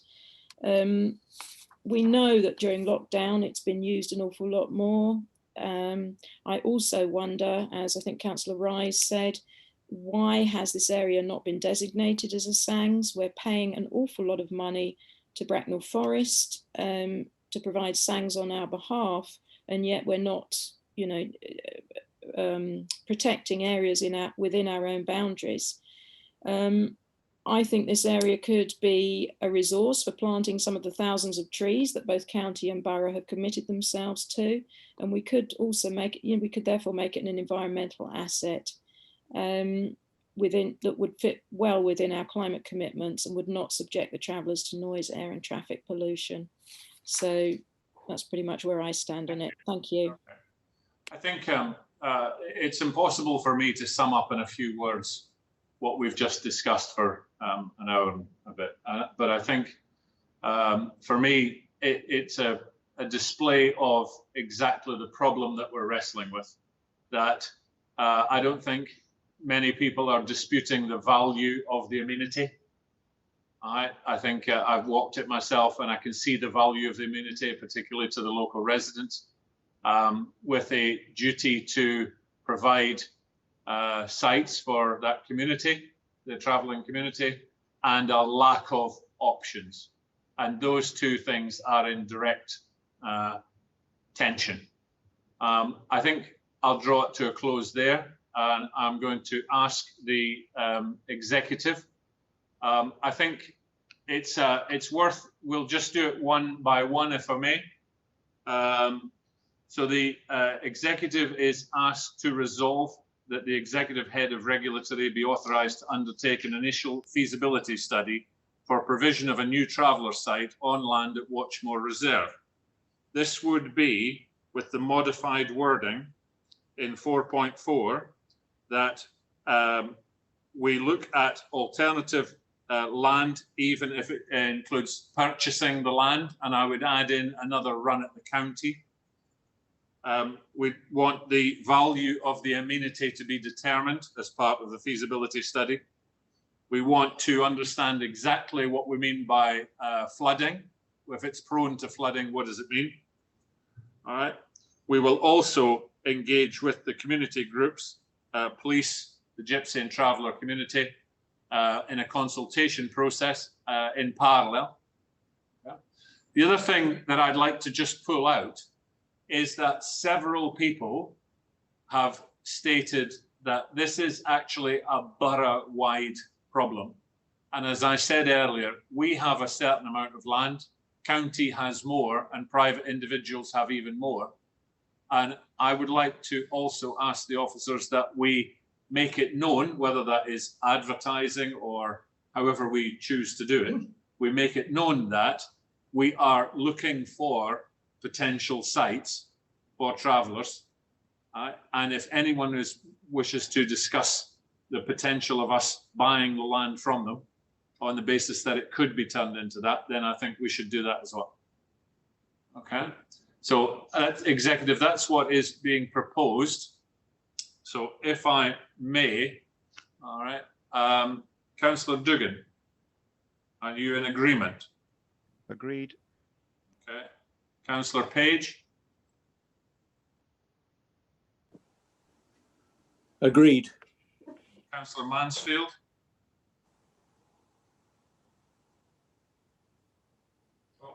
I think you had to leave early. Okay, take them out. Okay, Councillor Lewis?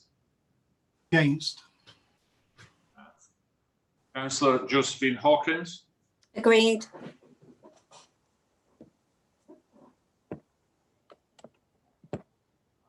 And Councillor Jennings Evans? Agreed. And I think it should be known, particularly for the people watching, that I also agree with the thing. So that is 6-4. So that resolution is carried. Okay, can I just thank everybody for that? I hope people don't mind that I gave everyone plenty of time to say what they wanted to say, because I didn't want to cut anybody off. I wanted to make sure that we had all points of view. Thank you. Okay. Okay. In line with our new working procedures with screens, etc., we're going to have a 5-minute break. All right. Please don't let this 5-minute break take any longer than 10 minutes.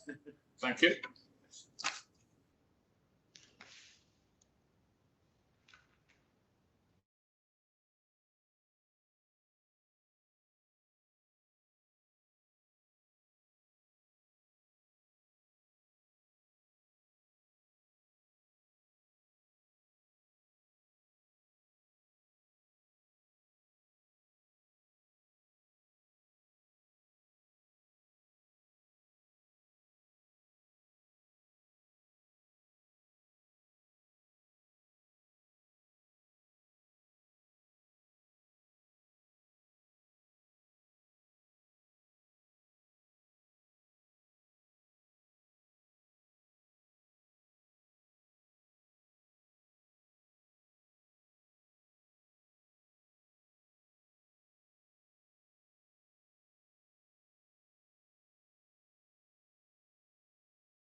Emailed him today and he hasn't come back saying he's not ready. I mean, we've Diljit's on for Rebs and Bends. If we need any officer, I can do it as well. Thank you. Just to let you know, in the chamber we have unmuted you, so you are back live on YouTube. Thank you, Mr. Chairman.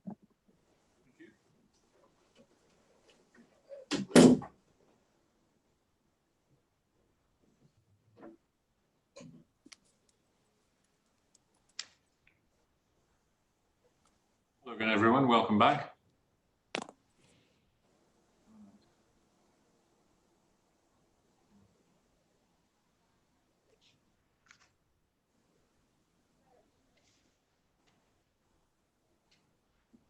Do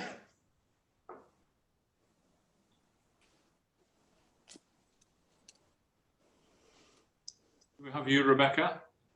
Yeah, I'm happy to move on.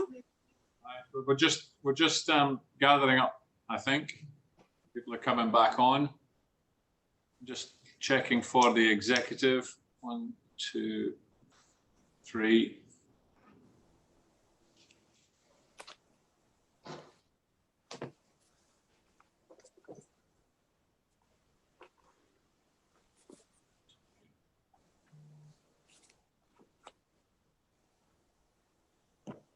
Need the Councillor Page, don't we? Oh, there he is. Okay. Right. Okay. Thanks so much. Right. We are on to item 7, Loman Road Playground. Councillor Jennings-Evans, if you just take us through your paper, please. Thank you, Mr. Chairman. The purpose of this agenda item is to agree to draw down £20,000 from the Mitchett and Deep Cut SIL funds. The Loman Road Playground is part of the previously agreed £650,000 improvement scheme, which allocated £35,000 to enhance this playground. Initially, Councillor Deach and his fellow ward councillors approached the officers to use the drawdown of SIL to include a wheelchair accessible swing in this refurbishment. However, after investigation, it was deemed that based on costs and logistics involved, a wheelchair accessible swing should be placed in a more accessible and widely used park, such as Frimley Lodge Park. As a result, this drawdown of funds of £20,000 will be used to provide an improved and more exciting playground for the local community. And once agreed, the officers and ward councillors will take the proposed plans out to consultation with the local residents. Therefore, the executive are being asked to resolve little 1 and little 2 of agenda item 7 tonight, and I would like for a verbal agreement that a wheelchair accessible swing will be considered at Frimley Lodge Park and appropriate funding will be found. Thank you. Any questions for Councillor Jennings-Evans? Councillor Whitcroft, I think it's fair to come back to you first, given your earlier question. And then Councillor Rise. Thank you, Leader. Yes, I wonder, please, if Councillor Jennings-Evans might be able to confirm a rough timescale for the wheelchair swing. This is something that is quite close to my heart. I've been doing lots of work with the disability charity, which is has a day centre down in Mitchett, and they have obviously repeatedly asked because it would be of huge benefit for the students down there. So I wonder, please, if you might be able to give us a rough time scale for that. And sorry, yep. Yeah, thank you. Okay. There was something else, I can't remember what. No worries. Rebecca? Yeah. So I can't give an exact timescale at the moment because obviously we would not actually need to get formal agreement through the Frimley Lodge Park plans for itself and then the consultation with the residents. So I can't give an exact timing. I would hope that it would be within the next tranche of refurbishments. And to be honest, yes, I think it's much needed within our communities. I do know that we do have a couple of disabled, what we call nest swings, which are disabled friendly in Old Dean, and I think it's Heatherside and Parkside, but a wheelchair accessible facility is much needed. So as soon as we can get it in, I think we will do so. Okay. Thank you. Thank you.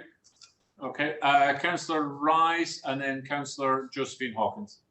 Thank you very much, Chairman. I'll be brief, well, briefer than I was before.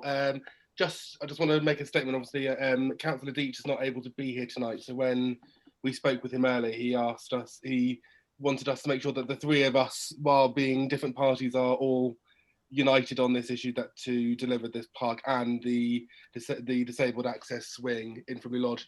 And the main reasoning behind it potentially moving to Frimley Lodge was regarding security of it as well.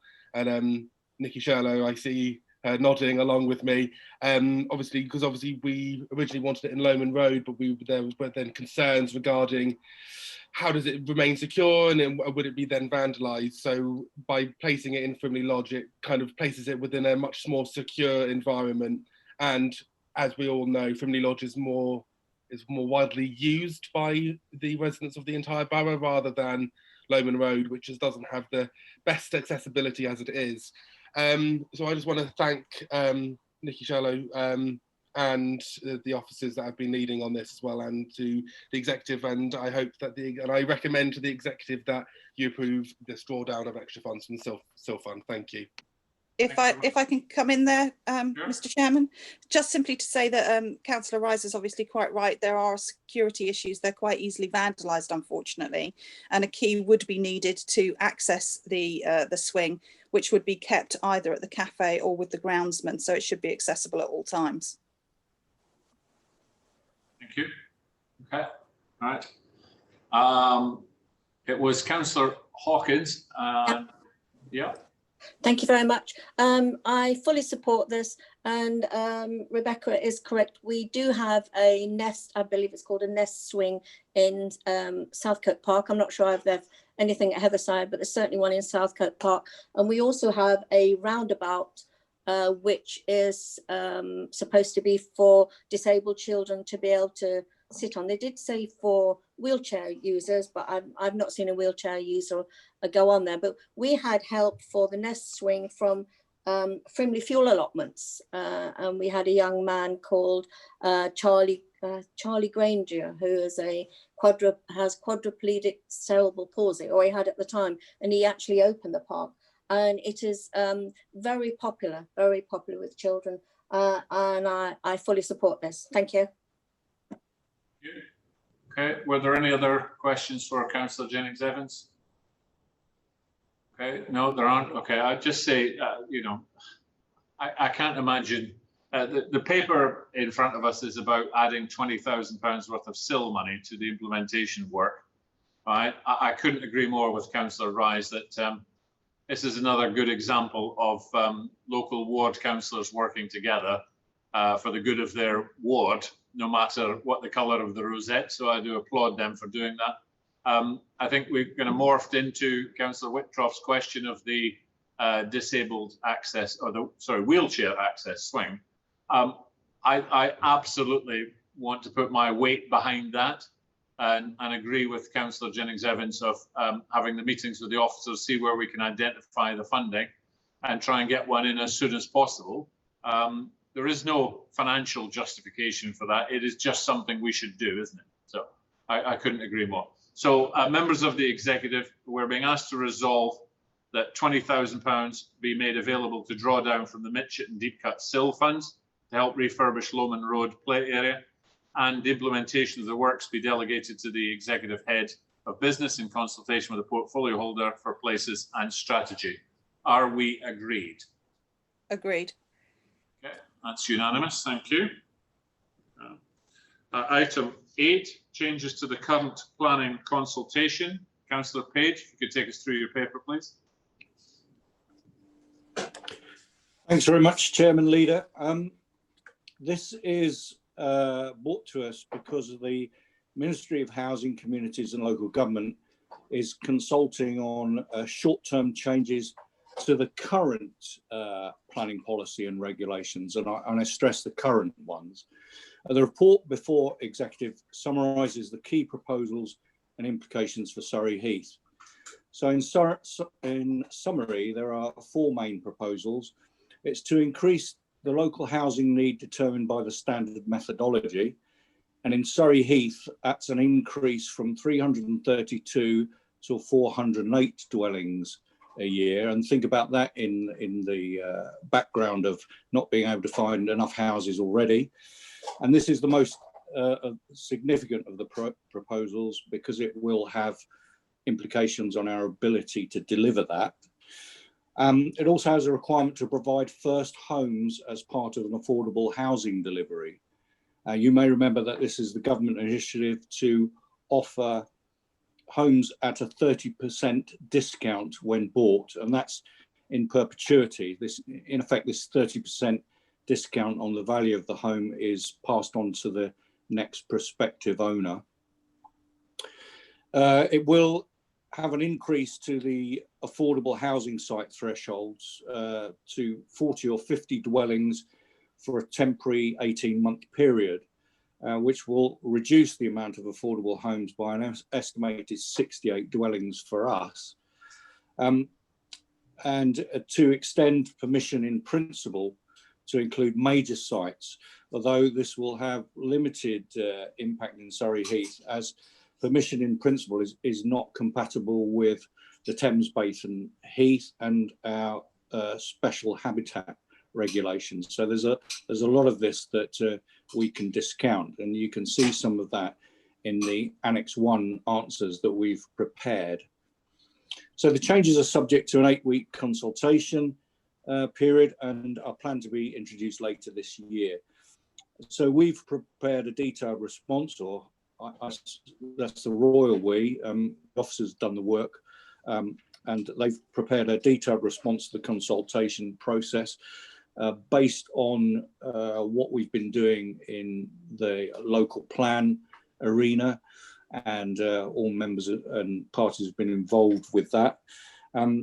But also I'd like to highlight that there is going to be at the next executive a consultation on the white paper. So this is the Planning for the Future initiative by the government, which sets out the proposed fundamental reforms to the planning legislation and the national planning policy framework.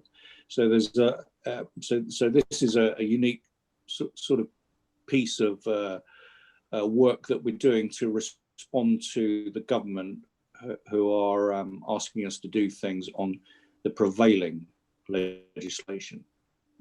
That's it. I hope you've had a chance to read the annex and look at the answers to the questions. But I guess if you've got more questions, myself, I'll try and answer them. But we also have Louise here who can jump in. Or just, yeah, okay. This is, as Councillor Page just said, he's either doing a great job of statue or he's frozen it. The government intends changing the planning system massively in a few years' time, but this is part of their let's try and kickstart the economy following the COVID crisis. So this is our consultation response. Councillor Edward Hawkins, please. I'm possibly going to get kicked out of the party for my following comments. Kickstart the economy, it feels more like kickstart the boroughs, certainly boroughs like Surrey Heath, which have particular circumstances which we can do nothing about. We have European heathland, we have Greenbelt, and we have washed over Greenbelt in Chobham. We could maybe build more houses. No, I won't say it, Victoria. I see this as a Trojan horse. As Councillor Page said, you know, our housing numbers have risen exponentially. We can't meet what we've got. There is damage to the affordable homes, which we are not getting. I come back to my earlier comments. And when you go through this paper, and I would urge members to have a look at this, even if they haven't had the opportunity to do so now. But I think I have to say that the response from the officers, I think, is suitably response. It's possibly longer than I would have put, but I wouldn't be allowed to say what I really think to it. But I mean, some of it I just did not understand. And there may be somebody that I wish I could find the clause can explain it to me. But you know, it really is a blunt instrument to increase housing, yes, but We need more housing, of course we do. We need housing on brownfield site. We need affordable homes. But I genuinely do not feel that this is the way to do it. And, you know, we just don't have that sort of land. And I think it's not a one-size-fits-all. And I'm going slightly off-piste here, Leader, that for many years I have been saying or bemoaning the loss of the regional assembly. And I'm not going to talk about unitaries or anything, but to me, the regional assembly looking at a regional housing policy across the region, to my mind, was a much better policy because it enabled places that could take housing slightly better than somewhere like Surrey Heath. Now, I'm not saying, I'm not being NIMBY here, we just don't have the land. You know, we drove down through Borden the other day, yesterday, in fact, and there's something like 10,000 houses going on there. Councillor Hawkins, I know you said you were going off piste, but you're a spot in the distance now. I think the item on the agenda is our response to I think you'd covered it very, very well in your first part. Okay, and please forgive me for cutting you off there. I won't, but in this occasion, I'll allow you to have the superior power. Thank you. But given the time, okay, and I don't want to have another screen break if we can avoid it. But no, thank you for that. Okay, are there any other questions for Councillor Page? Councillor Bates. Yeah, I was quite happy to listen to Councillor Hawkins' view on the Conservative Party for a bit longer, but I appreciate that's probably not what we're here for. The bit I do want to touch on, though, is about this small sites threshold, which I think is a bit of a concern, to be honest with you. I appreciate it's a temporary measure, but I would have thought, or can I ask the portfolio holder if perhaps we can look in our response to suggest that rather than the rather crude tool that's being suggested here, that a better option would have been to suggested tax breaks for small and medium builders who were building between 10 and 40 units. So that actually what's going to happen under the government's proposals is that fewer affordable housing units will get built, whereas what they're trying to do is support, quite rightly, understandably, small and medium builders. And there's better ways of doing it than that's suggested here. Okay, thank you. Councillor Barrett.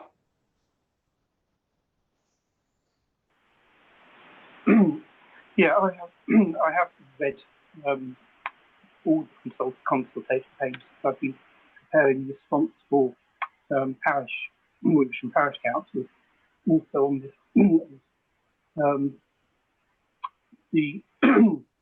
mean, on the issue that was just mentioned by Rodney, Councillor Bates, 40 or 50 dwellings on temporary 18-month period to try and help small and medium companies.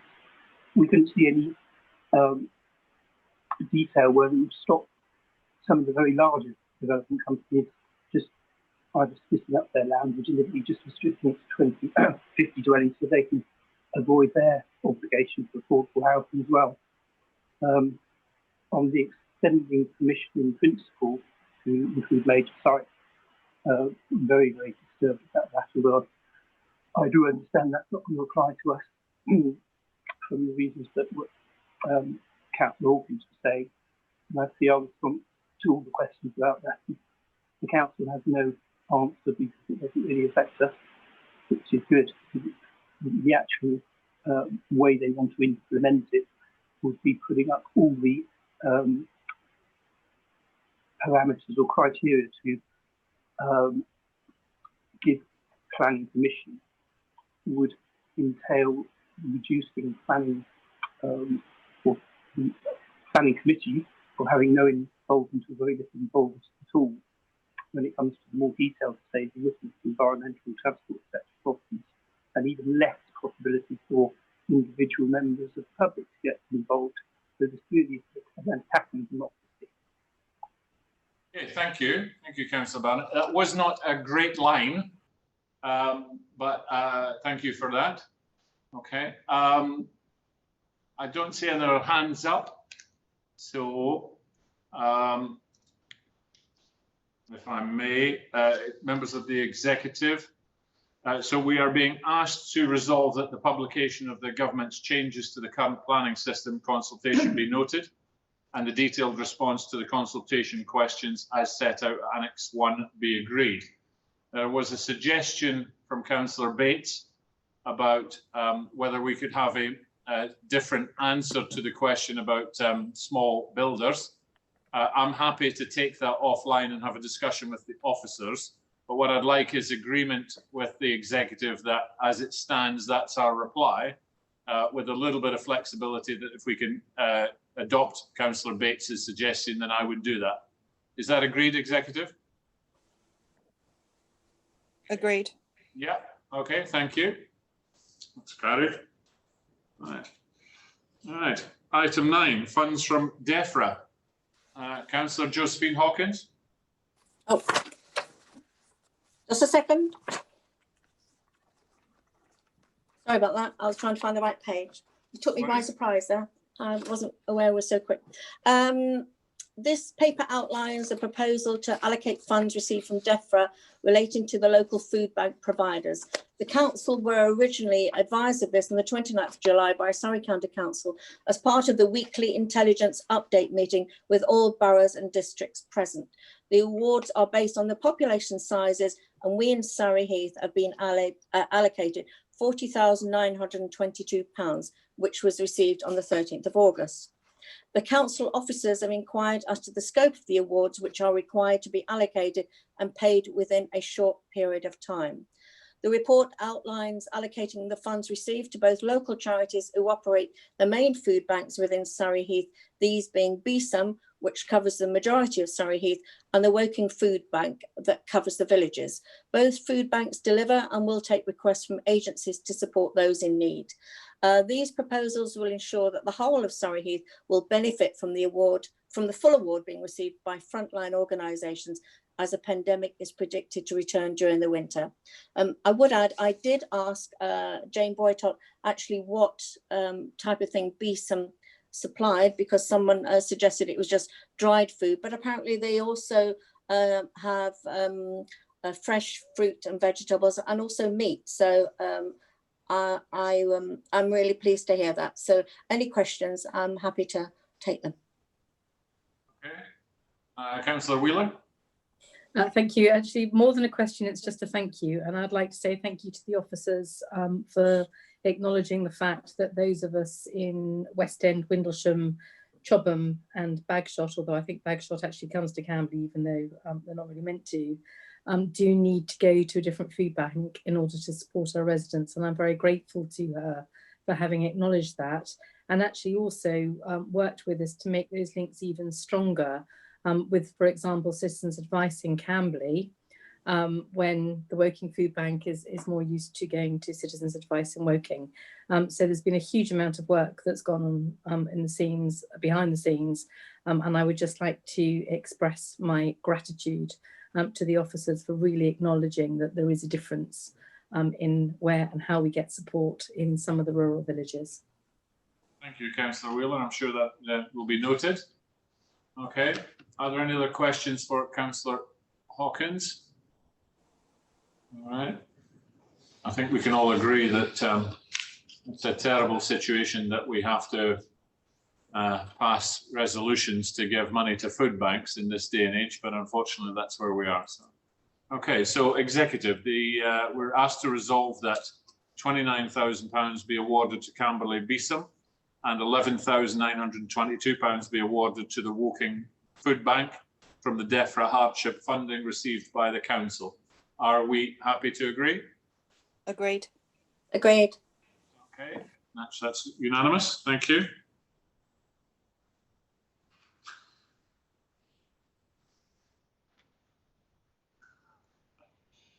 Okay, item 10, zero-based budgeting. This is on the supplementary page.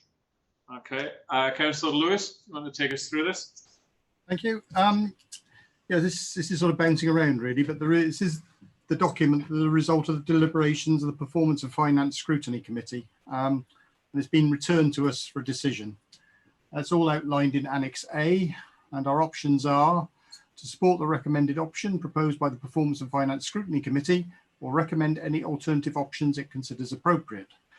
The proposal is the executive recommends to full council that a zero-based budget be commenced this autumn for services that are particularly reliant on income from fees and charges, with incremental budgeting processes retained for all other services. Thank you.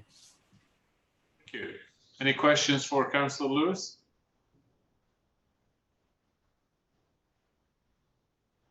Councillor Hawkins? Edward? Thank you, Leader. It's more a sort of a comment that those of us who are long enough in the 2-3 member previous attempts to do this, it isn't the panacea of all ills.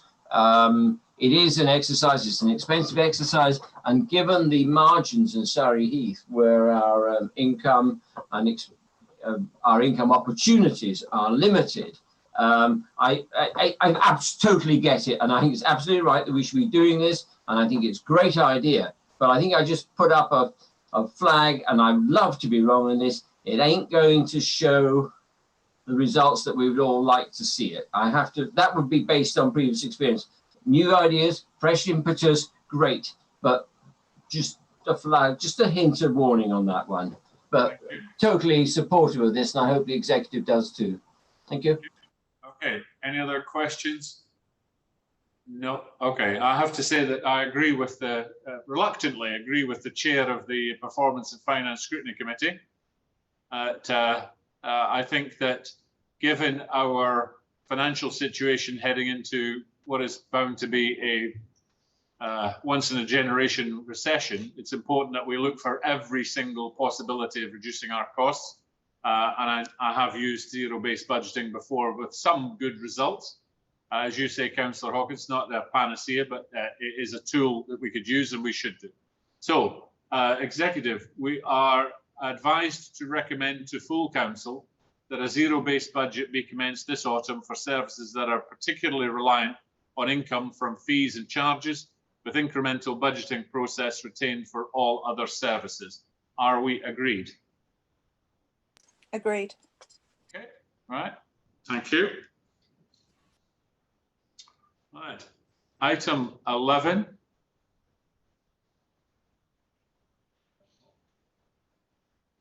This, if you will remember, this was where we had a report from the monitoring officer, and part of the process of that is that the executive has to respond to the monitoring officer, and this is our response. It has been fed through the executive to get the wording exactly right, and I believe all we're asked to do is note the document. So if there are no direct questions to the document, I just ask the executive that it be noted. Are we in agreement? Agreed. Okay. Thanks, Rebecca. Glad you keep doing that, Rebecca. All right. Item 12, write-off of irrecoverable bad debts. Councillor Lewis. Thank you, Leader. This just gives a summary of debts we haven't been able to collect. Given the extraordinary successful collection rate we do have, I have absolutely no doubt that every possible path has been pursued to recover these debts. Our option is the debts are now deemed to be irrecoverable and therefore should be written off. The only other option would be to leave them on the accounts, which would show a false situation. The recommendation to us is we're asked to resolve the bad debts totalling £98,916.38 in respect of council tax and £41,569.98 in respect of non-domestic rates be approved for write-off. Thank you. Okay. I would agree, Councillor Lewis, that we have a staggeringly high percentage of collection, and you would argue that that is normal, but I've seen the results for many, many other boroughs, and it is not at all normal to have the high percentage that we have. So well done to the officers. Any questions on that? No. Councillor Malvaginam. Thank you, Chair. I'm sure you're not surprised I put my hand up. I was just hoping. That's just to bring a smile to your face after a long meeting. This actually question for Councillor Lewis. If he's unable to give a specific answer, I don't mind if the Section 151 officer or the accountant answers it. We looked at the same schedule, similar schedule last year. Even then, it showed a very low percentage. But last year's figures were, I mean, it's in the open record here. Last year it was 470. I mean, if you take the business rate, 478,000 was written off, and we applauded then Section 151 officer for having such a low rate. This year it's only 41,000, literally 10% of last year. What concerns me is I have looked at the schedule at the back. This is an accountant thing, and I see that there are debts coming back from as long as some of them going back to 2008, 2009. I can understand after. I'm sure you're not going to. But no, I'm not going to mention any names. Obviously, we're not going to mention any individual No, name. absolutely. I'm fully aware of the protocol. So, thank you. Yeah. So they go all the way back to 2008, 2009, yes? Yeah, some of them are going back to 2008 and 2009. What I'm actually concerned is why haven't these been written off in the previous years? This is truly a concern, because if a debt has been going on for such a long time, it's pointless carrying it in your books. It's something for Section 151 officer to take away. I happen to know the answer to this because I happen to have that very conversation today with someone. Okay, Councillor Lewis, would you like the 151 officer to take that one, or would you happy to? No, absolutely. As the councillor said, this is an accountant thing, so I think it's probably best responded to by an accountant.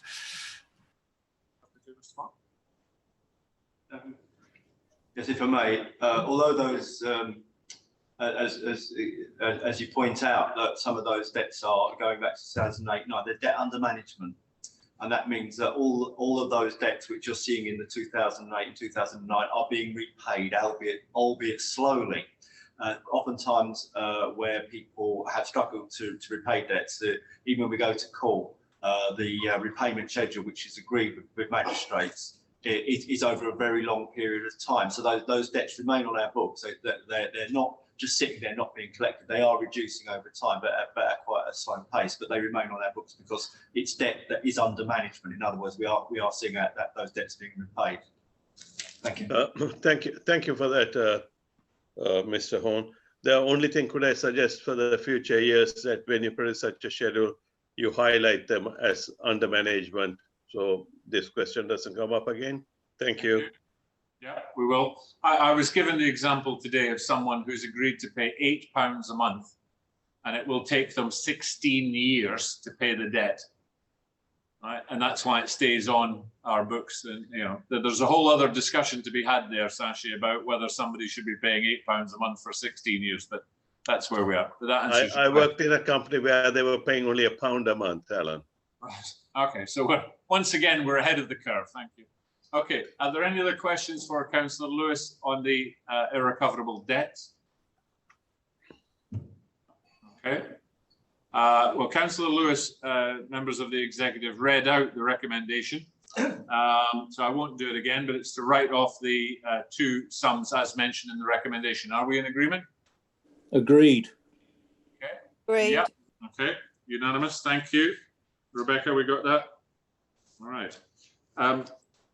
Are we in a position where we want to go into 14 via 13, given what 14 is? No. Okay. Because we didn't discuss Schedule A of the last item, that would have been discussed in exempt. So there's no need to go into exempt, and there's no need to discuss the exempt item. I therefore thank everyone and bring the meeting to a close. Thank you very much. Good night. Thank you, Mr. Chairman. Rebecca. Feel better, Rebecca. Oh,